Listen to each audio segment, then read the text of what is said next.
Casey's Secrets, Rebel Lust Taboo. Written by Ophelia Bell, narrated by Sean Crisden and Ava Lucas. Chapter 1. Is that clock right? I asked my friend Sarah, pointing at the dashboard clock in her car. We'd been parked outside my house, deep in conversation for who knew how long already. I'd made such a point of making it home by curfew. I'd totally spaced that I needed to actually go inside before midnight for it to count. Now the clock read 12:05, an accusatory bright orange. Yeah, it's right. What's the matter, Case? Fuck! I've gotta go. Max likes to wait up just to catch me breaking the rules. He's been a total jerk about it all year. Your stepdad's a super hot jerk, at least.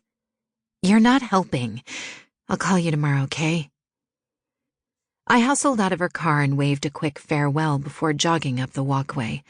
I took the steps, 2 at a time, onto the front porch. The living room lights were on, which didn't bode well. I didn't care how hot Sarah thought my stepdad was. Ever since I'd turned 18, he'd suddenly turned into an overbearing asshole about the rules of the house. I could hear him now. You may be an adult now, Casey, but as long as you continue living under my roof, you'll continue following my rules. He was even worse whenever Mom was out of town on business, which was about a week out of every month, including this week. I'm not sure what had gotten into him.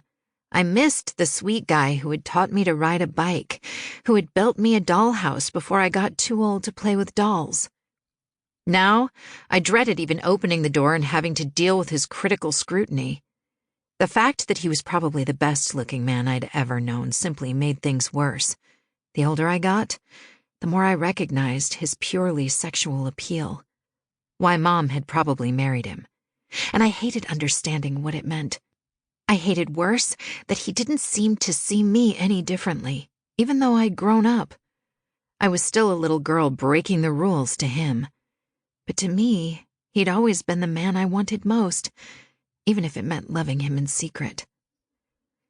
I loved the guy even more in spite of his shift in behavior, and I hated disappointing him. Of course, the things he didn't know about me would probably make his head explode, like the tattoos and the piercings that I kept cleverly hidden. My key slipped into the lock and I opened the door slowly, my pulse racing. I breathed a shaky sigh when I walked through the foyer and saw the living room empty. Only the vintage Tiffany lamp my mom... Sample complete. Ready to continue?